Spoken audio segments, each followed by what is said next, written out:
Bungie was back this week with their This Week at Bungie update, and this week we got loads of news about Solar 3.0 buffs coming very, very soon, and that is a very fast turnaround, so a massive shout out to the team at Bungie. We've also got news of new fragments added to the game already, given we completed the community Nightmare Containment target, plus we've got a whole bunch of known issues that Bungie are currently working on. Well, if you're new around here or find this useful, don't forget to hit that subscribe button down below for all the latest Destiny 2 content, and turn on notifications by hitting that bell. Roughly 98% of viewers who watch This Week in Video Games aren't subscribed, so subscribe today and never miss an update. Well, without delay, let's dive into the Solar 3.0 buffs that are coming. So Bungie say the Sandbox team have been monitoring feedback since the launch of Solar 3.0 closely, and with that, feedback comes to new updates to share with you. So to help Solar 3.0 live its best life, here are some of the tweaks that are on the horizon from Sandbox Discipline lead Kevin Yanis. Okay, so we go over to Kevin and he says, "Hey folks, as you're all aware, we recently launched Solar 3.0, the latest of our Subclass 3.0 updates, and as with any launch, we've been watching and reading reactions to the feature. It's become clear we need to circle around the campfire and share a bit about our plans. So, I'd like to get together and talk about our intentions, our next steps, and some expectations setting for the rest of the seasons this year. First, I want to reiterate that some of the goals that we laid out for the 3.0s, starting with Void 3.0 update that went live when we announced the Witch Queen, so we're taking the subclasses you know and love and remixing them. That means adding new abilities and mechanics, ditching some of the old ones where it makes sense to do so, and spreading out existing ones to create enticing new combinations. So a common feedback thread is some frustration around losing elements like Heart of the Pack, or nerf to things like Sunspots or Benevolent Dawn. We know that losing things can feel unsatisfying or painful at first, but as part of the 3.0ification of these classes, so it's also about rebalancing some of these atoms. Those passive or self-looping ability regen benefits silently power crept over the years to levels that made them too dominant in many activities.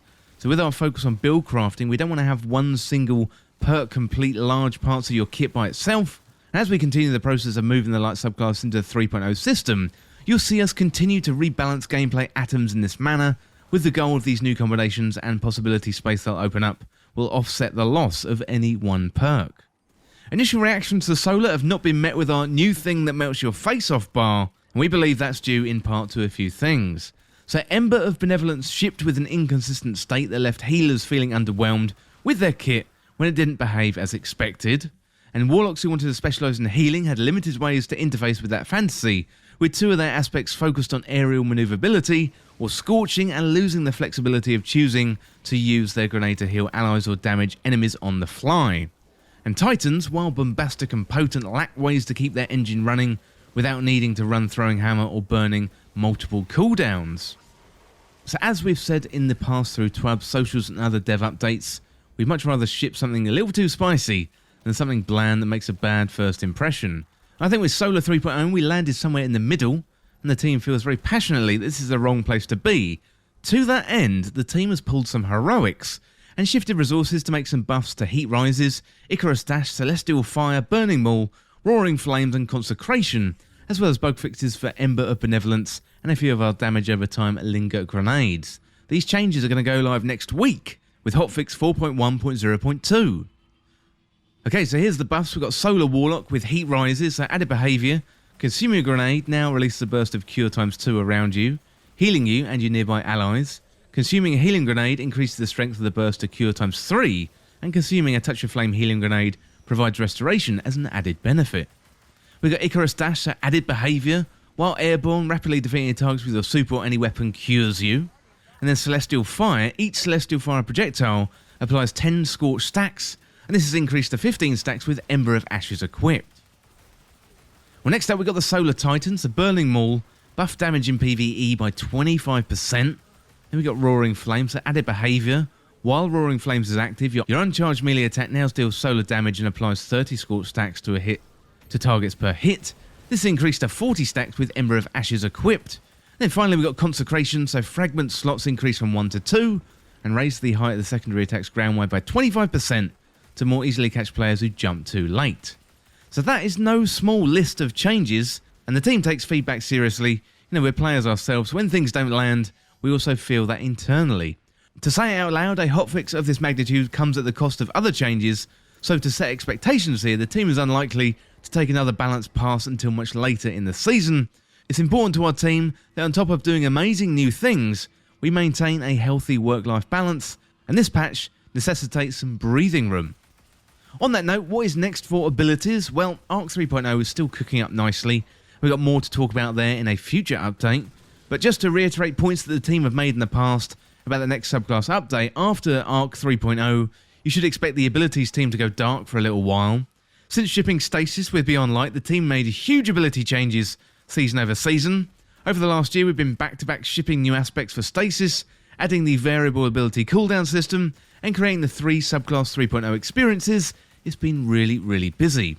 We hope the changes you've read today reinforce our commitment to being responsive to feedback and candid in our communication, and we're going to be there right alongside you on the Derelict Leviathan, snapping, slamming, and flipping our way to victory.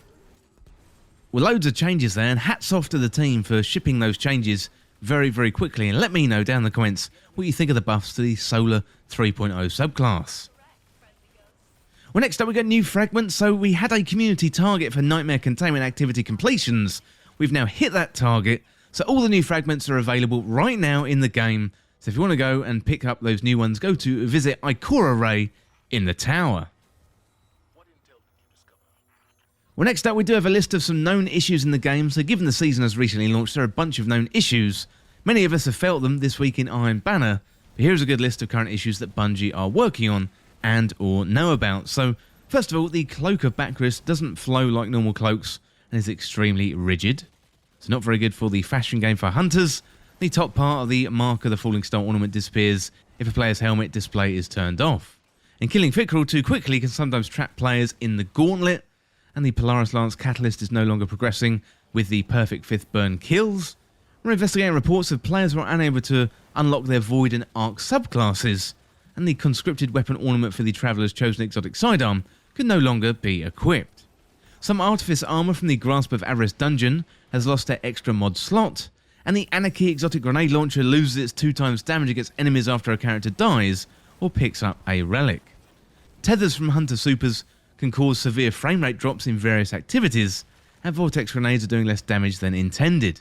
Some players who die in the final boss encounter of the Duality dungeon get stuck outside the area and can't respawn, and some Iron Banner emblems don't count towards the Iron Banner rank boost, and the Sparkjaw and Rift matches can sometimes be lost in certain scenarios.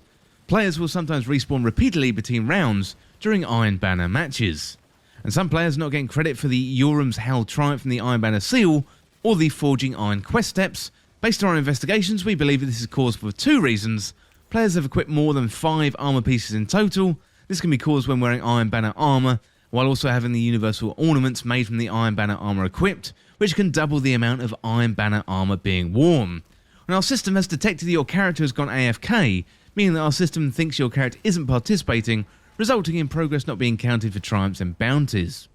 Some players aren't gaining progress for various Crucible and Iron Banner triumphs or bounties, and our system has detected your character has gone AFK, bloody bloody blah, I've just been through that one, so I won't do that again. And finally, the tooltip doesn't appear on the consecutive items when dismantling them one by one. So that is a big list of known issues, so it looks like Bungie have got a lot of work on their hands at the moment. So do take it easy on the Bungie devs, they really are trying their best. I've seen a lot of chatter on Twitter, and some really unacceptable behaviour going on at the moment, so do yourself a favour, be nice and smile, it really is just only a game. Well, let me know in the comments what you think of these solar changes, plus let me know what you think about those new fragments, really good stuff to get those in the game. Can't wait to try out some new Solar 3.0 builds with those. Well, that is it for this look at the Solar 3.0 buffs and also the fragments, and as always, thank you so much for watching or listening. For more Destiny 2 content like this, hit that subscribe button down below and subscribe to This Week in Video Games. Or you can check me out on Twitter at TWIVG Podcast. If you enjoyed this video, found it useful, liking and sharing the video would really help me out. Otherwise, check out the other videos on the channel. Well, thanks again. I'll see you soon.